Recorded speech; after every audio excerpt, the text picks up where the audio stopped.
Hi, this is Kavya again on the journey of my experience with COVID patient. As seen in last video, I have categorized my experience into 4 parts. Initial assessment, before treatment, during treatment and after the treatment. The main thing to be kept in mind and to be ruled out is polypharmacy. Polypharmacy is a very big burden to the patient both mentally and economically. It is better to avoid polypharmacy by giving an alternative solution.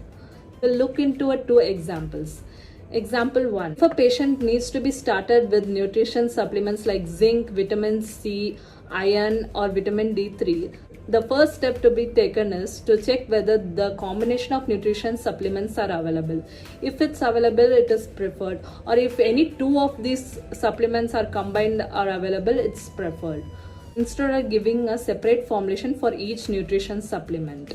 Second example is if a patient comes with a vomiting symptom and has started with an anti-emetic drug, then the patient along with the prescription should be followed.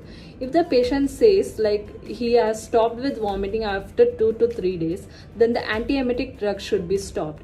In most of the scenarios, the patient doesn't say. So it is our role to ask to the patient like if he has stopped with the vomiting symptoms, and if so, the drug should be stopped instead of giving the drug during the days of admission. Next, we will look into the steroid therapy with the example of methylprednisolone. In COVID patient, the methylprednisolone is started with a dose of 40 mg OD or BD. The OD or BD dosing is based upon the interleukin 6 values. If the patient has interleukin 6 values 3 or 4-fold increase, then the 40 mg BD dosing is preferred. If the patient has 1 or 2-fold increase, then 40 mg OD is preferred. Duration of 40 mg of OD or BD dosing of therapy is of 3 to 5 days. After the duration, the IL-6 values is again checked, and if the patient has improved, the BD dosing should be changed into OD dosing, and the 40 mg OD dosing should be changed into 32 mg. If the patient doesn't improve in condition, then the 40 mg should be prolonged for next set of days.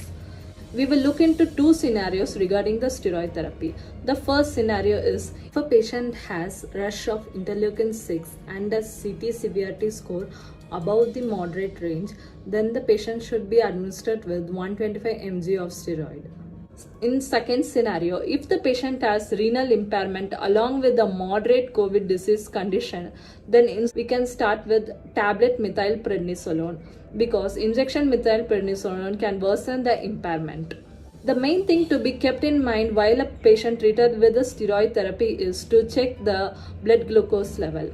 If a patient is started with a high level of steroid therapy like 125 mg or 40 mg BD, then the blood glucose should be checked on 4th hourly.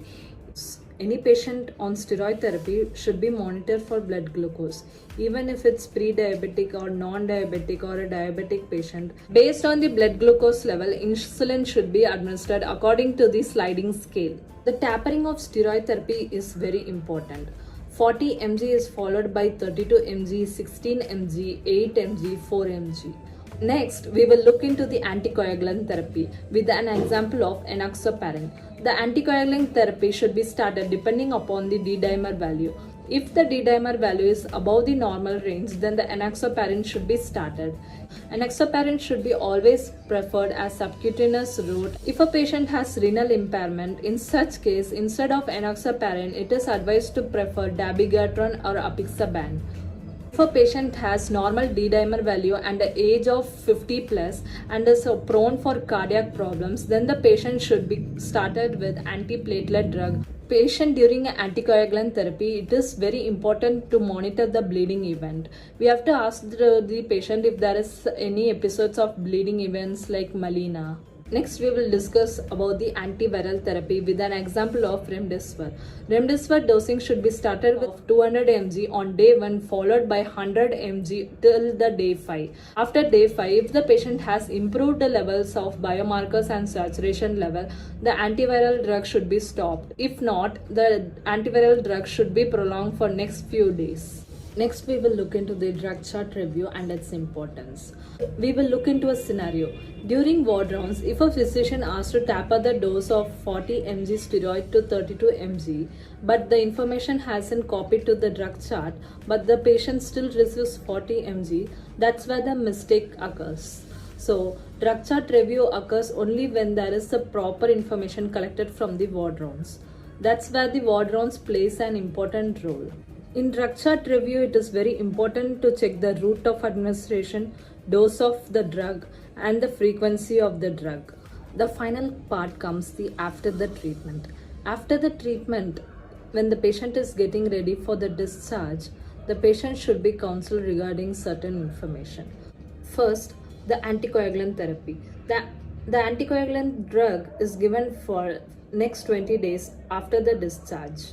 So, the importance of the anticoagulant therapy should be explained to the patient. Second, the steroid therapy. If the patient receives 32 mg during the hospital admission, then during the discharge, the patient goes home with 16 mg, 8 mg, 4 mg. So, the proper administration of all these doses and dosing frequency and the duration of therapy should be explained to the patient properly. If a patient receives antibiotic therapy during discharge, the importance of course of therapy should be explained. Next, we have to counsel the patient that he might be or might not be COVID negative. So it is advised for the patient to stay and isolate from their family members for next 20 days.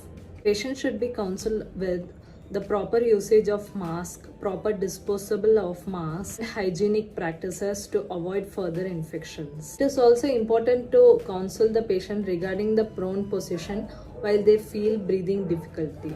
The prone position can help the patient to increase the oxygen level, and also it should be explained that if the breathing difficulty still occurs during the prone position, it is better to contact the hospital. Finally, it has been a great opportunity to treat COVID patients and have given an opportunity to put our views and ideas in treating a patient.